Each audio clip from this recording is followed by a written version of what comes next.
E aí pessoal, beleza? Tudo bem? Aqui é o Thiago, estamos em mais uma aula do nosso curso. E na aula passada a gente viu um exemplo prático de como utilizar o SPIN. E vimos também dois cases. Um case no qual o vendedor foi bem mal sucedido. Por que ele foi mal sucedido, Thiago? A gente viu na aula que no momento que ele fez uma pergunta de problema, ele descobriu uma necessidade implícita, ele não implicou. No momento que ele não implicou, não gerou valor suficiente. E quando a gente vai para a nossa equação de valor, ou seja, só por ser difícil de usar a máquina, não vale os 120 mil que era o preço da solução dele. Agora, o segundo vendedor ele foi bem sucedido, porque ele descobriu necessidades implícitas, através de implicação de problemas, ou seja, de implicações, o que era somente difícil de usar, ou seja, uma máquina que era difícil de usar, estava levando a diversos outros transtornos. Então, ele descobriu vários problemas implícitos no qual ele implicou todos esses problemas, tornando-os maiores. Com isso, ele aumentou o valor percebido, logo a balança tende para comprar. Então, pela quantidade de implicação, ou seja, pela quantidade de valor percebido, os 120 mil já não era um obstáculo para comprar a solução.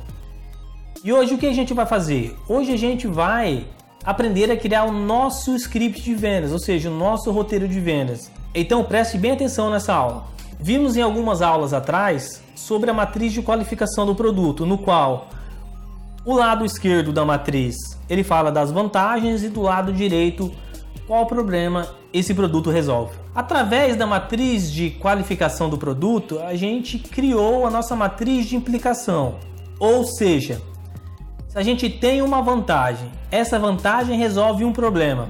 Se esse problema não for resolvido, tem uma consequência grande. E se ele for resolvido, evita um transtorno. Se observarmos bem, a nossa matriz de implicação, cada coluna daquela é ligada a uma pergunta do SPIN Seller. Então, a problema que resolve, ou seja, a coluna problema que resolve é ligado a perguntas de problema.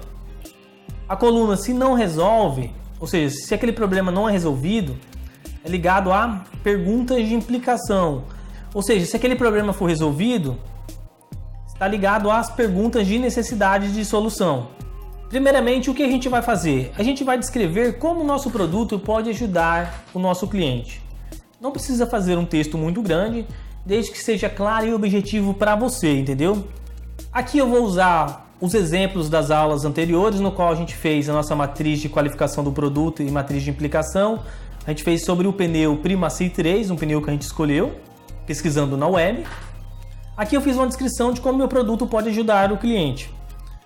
Meu produto tem como objetivo ajudar as pessoas que precisam de mais segurança enquanto dirigem, pois elas querem evitar se envolverem em um acidente, no qual pode tirar a sua vida, deixando debilitado ou trazer prejuízos financeiros. O produto também ajuda a pessoas que querem ter economia financeira, pois haverá demora na troca do pneu e economia de combustível. Beleza, agora a gente fez um pequeno descritivo de como o nosso produto pode ajudar, baseado no que a gente aprendeu construindo a matriz de qualificação e a matriz de implicação do nosso produto. E a primeira etapa é o quê? É construir perguntas de problema. Thiago, por que precisamos construir perguntas de problema primeiramente, se perguntas de situação vêm antes? Boa, garoto, boa. Então, lembra que perguntas de situação são usadas para linkar a perguntas de problema? Então, devemos ter primeiro perguntas de problema para criarmos perguntas de situação coerentes, que nos leve àquela pergunta de problema. Por quê? Você que é o vendedor, então você que vai guiar o cliente durante essa conversa. Agora, pessoal, eu venho aqui na minha matriz de implicação e a primeira coluna, né? Qual que é a vantagem do nosso produto? E na segunda coluna, qual o problema que ele resolve? Ou seja, para evitar que o carro derrape evitando um acidente. A gente vai fazer uma pergunta coerente com aquele problema da nossa matriz de implicação, no qual aquele problema está ligado a uma vantagem. Aí o que eu escrevi aqui? Olha a minha pergunta de problema. Alguma vez o carro do senhor ou da senhora já teve problemas de derrapagem em uma curva, quando estava em alta velocidade ou até mesmo em baixa velocidade? Depois eu volto para a minha matriz de implicação, vou na coluna se não resolver e vejo o que pode acontecer se eu não resolver esse problema. Ou seja, se eu tiver um grave acidente, o que pode acontecer comigo? Ou seja, uma das implicações possíveis é me levar à morte. Mas lembrando, pessoal, que eu coloquei apenas uma implicação. Poderiam ter N implicações aqui. Uma vantagem pode resolver vários problemas e vários problemas podem ter várias implicações. Beleza? Aqui eu coloquei apenas uma para ficar um pouco enxuto. Então, na minha pergunta de implicação, eu fiz a seguinte: qual impacto teria se o senhor ou senhora nessa derrapagem tivesse batido o carro? E lembra que eu falei que podem ter várias implicações? Então eu fiz uma segunda implicação, uma segunda pergunta de implicação. Qual impacto teria se o senhor ou a senhora nessa derrapagem tivesse capotado o carro? Beleza? Então a gente concluiu a nossa primeira pergunta, no qual fizemos uma pergunta de problema e mais duas perguntas de implicação ligada a esse problema. Agora a gente vai para a segunda linha da nossa matriz de implicação, no qual o principal objetivo é o quê? Freia 4 metros em piso molhado e 3 metros em piso seco. Qual problema ele resolve? Freando 4 metros antes pode evitar um acidente. Se não resolver, ou seja, se ele causar um acidente, a gente pode ter uma perca total do veículo. E se resolver, evitar um transtorno financeiro. Então vamos para nossa pergunta de problema e nossa pergunta de implicação. Aí eu fiz a seguinte pergunta de problema: já aconteceu do senhor ou senhora ter tido problemas ao frear o carro embaixo de chuva ou com asfalto molhado? Aí logo em seguida eu fiz uma pergunta de implicação, totalmente coerente com a implicação da nossa matriz de implicação. Lembra lá se não resolve a coluna? Então, aí qual foi a pergunta que eu formulei? Qual impacto teria se o senhor ou senhora tivesse saído fora da estrada nesse momento? Formulamos a nossa segunda pergunta de problema, no qual linkamos com mais uma pergunta de implicação. Pessoal, poderiam ser mais perguntas de implicação, beleza? É apenas um exemplo isso que eu estou fazendo para que vocês possam aprender de forma simples e objetiva a montar o script de vendas de vocês. Agora aqui na terceira linha, a vantagem é o quê? Economia de combustível de 2%. Por que ele resolve esse problema? Porque a indústria criou um pneu que economiza 2% de combustível. Porque a gasolina do Brasil hoje está entre a segunda mais cara do mundo. E se eu não resolver esse problema? Ou seja, qual a implicação disso? Ou seja, a implicação disso é o quê? Eu fico sem dinheiro para a revisão do carro. E se eu resolver esse problema, o que acontece? Tenho dinheiro para manutenção preventiva. Então vamos voltar aqui para o nosso roteiro de vendas. A nossa terceira pergunta, olha como eu formulei. O senhor e a senhora vê como um problema o pneu atual que você está usando fazer você gastar mais combustível? Logo em seguida eu fiz uma pergunta de implicação. Qual impacto esse gasto a mais de combustível vem causando no seu bolso? Agora vamos para a quarta linha da nossa matriz de implicação, no qual uma vantagem é o que? A durabilidade de 16% a mais que a concorrência. Ou seja, esse pneu dura 16% a mais que a concorrência. Qual problema ele resolve? Evita trocar o pneu rapidamente, com isso trazendo economia financeira. E se não resolver esse problema, ou seja, a gente vai ter um alto gasto, porque a gente vai estar trocando o pneu antecipado, então gerando um gasto maior. E se resolver o problema, o que acontece? Sobra dinheiro. Então, a nossa quarta pergunta, como eu formulei ela? O senhor ou a senhora já teve problemas de durabilidade do seu pneu, rodando menos do que foi informado no ato da compra? Aí logo em seguida eu fiz uma pergunta de implicação. Aí qual a pergunta que eu fiz? Qual transtorno isso causou? Teve algum prejuízo financeiro? Agora você vai fazer o quê? Você vai formular suas perguntas de situação. Quais seriam perguntas de situação pertinentes e objetivas nas quais nos levariam a essas perguntas de problemas no qual a gente acabou de construir aqui? Então, eu construí apenas duas perguntas de situação que é totalmente coerente com as perguntas de problema. Qual a marca e modelo do pneu que você está usando atualmente? Ou seja, ele pode me levar a essas perguntas de problema, é totalmente coerente. Você usa essa marca há muito tempo, ou seja, também me leva a perguntas de problema de forma coerente. Agora, pessoal, a gente vai montar a nossa pergunta de necessidade de solução. O que eu fiz? Eu fiz um apanhado geral baseado nas perguntas de problema e nas perguntas de implicação, ou seja, eu inverti elas, ou seja, eu tirei o fator negativo das perguntas e o transformei em um fator positivo. Lembra que as perguntas de necessidade de solução, elas são perguntas positivas, no qual direciona o cliente para uma solução?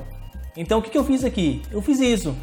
Eu tirei o teor negativo de todo o apanhado aqui do nosso roteiro de vendas e fiz uma pergunta positiva, no qual eu fiz a seguinte pergunta: qual vantagem o senhor ou a senhora enxerga em um pneu mais seguro, no qual evita derrapar em curvas e pisos molhados, que pode trazer 2% de economia de combustível? É aqui que o cliente vai vender para ele mesmo. Mas como, Thiago, que ele vai vender para ele mesmo? Ou seja, quem vai expressar a vantagem não é você, vendedor, é o cliente. Ou seja, você perguntou para ele qual é a vantagem que ele enxerga em um pneu mais seguro, no qual evita derrapar em curvas e pisos molhados, que pode trazer 2% de economia de combustível. Não é você que vai dizer para ele qual a vantagem, você que pergunta para ele qual é a vantagem.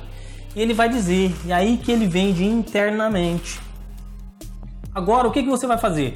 Você vai montar um pequeno diálogo de vendas, onde você vai tentar encaixar as perguntas, ou seja, vai tentar simular um diálogo entre você e um comprador, você vendedor e um comprador. Eu fiz isso muito, mas muito mesmo. E eu vou dizer para você, isso me ajudou muito a encarar o cliente frente a frente e fazer uma venda coerente, ou seja, fazer perguntas coerentes. E aqui eu fiz uma simulação. O vendedor faz uma pergunta de situação: qual pneu você está utilizando atualmente? O comprador: atualmente utilizo a marca Pneuzelli. Aí o vendedor faz uma pergunta de problema: já aconteceu do senhor ter tido problemas ao frear o carro embaixo de chuva ou asfalto molhado? O comprador: sim, uma vez quase sofri um acidente por ter tido esse problema. Ou seja, o comprador já revelou uma necessidade implícita. O que é uma necessidade implícita? Revelação de problemas, imperfeições, dificuldades. Aí o vendedor vai e faz uma implicação: qual impacto teria se o senhor tivesse saído fora da estrada nesse momento? O comprador responde: acredito que teria um prejuízo financeiro e físico muito grande. Talvez não estaria nem mais vivo. Ou seja, ele reconhecendo o problema como sério. Aí o vendedor faz uma pergunta de necessidade de solução: qual a vantagem o senhor enxerga em um pneu mais seguro, no qual evita derrapar em curvas e pisos molhados, que pode trazer até 2% de economia de combustível? Ou seja, uma pergunta de necessidade de solução. Agora o comprador diz quais os benefícios que ele enxerga. Depois que o comprador diz os benefícios que ele enxerga, agora você pode vir na matriz de qualificação, ou seja, você aprendeu tudo sobre o produto, porque você teve que aprender tudo sobre o produto para construir a matriz de qualificação do produto e dizer como o seu produto vai ajudar esse cliente. Aí, de forma geral, pessoal, o meu roteiro de vendas ficou dessa forma: um pequeno descritivo de como meu produto pode ajudar uma pessoa, as perguntas de situação, as perguntas de problema, implicação, necessidade de solução e, por último, um exemplo de uma simulação de vendas baseada no Spin Selling, usando o roteiro que a gente acabou de fazer, beleza? Agora, pessoal, eu quero dar algumas dicas que vai ajudar vocês, mas vai ajudar e muito a você ter alta performance utilizando o Spin. Primeiro, depois que você fizer um diálogo escrito, simulando várias situações, simulando vários problemas, várias necessidades implícitas no qual o comprador pode revelar, aí o que você vai fazer? Tente simular vendas com um amigo. Não precisa ser necessariamente o que você vende na sua empresa. Se for o que você vende, é bom, não tem problema. Mas caso você goste de futebol, entende tudo sobre bola. Caso você goste de pescar, entende tudo sobre vara de pescar, mas você não vende vara de pescar, então simule com um amigo, como se você estivesse vendendo aquilo para ele, vendendo uma vara de pescar para ele. Então formule perguntas de situação, problemas, implicação, necessidade de solução. E grave tudo. Grave todas essas conversas. E quando você for vender para o cliente também, quando você for vender para o cliente, você tiver mais confiança, você, pô, agora eu consigo fazer uma venda baseada no spin, eu me sinto confiante para fazer uma venda baseada no spin. Quando eu comecei a vender, a utilizar o método spin, eu gravava todas as minhas reuniões de venda, eu gravava com o meu celular mesmo, então eu na reunião de venda botava para gravar e depois eu ia escutando a reunião de vendas, então eu percebia, eu fiz uma pergunta de problema aqui, depois fiz uma pergunta de implicação que foi legal, eu acertei. Aí depois, eu descobri uma necessidade implícita, mas eu não impliquei nessa necessidade implícita, deixei passar. Então, pessoal, é treino, é muito treino, mas muito treino mesmo, beleza? Então, não deixe de treinar. Se você teve dúvidas, assista essa aula novamente. E treine, simule, faça roteiros de venda. O máximo que você puder, do máximo de produtos que você puder também, beleza? Então espero vocês na próxima aula e até mais!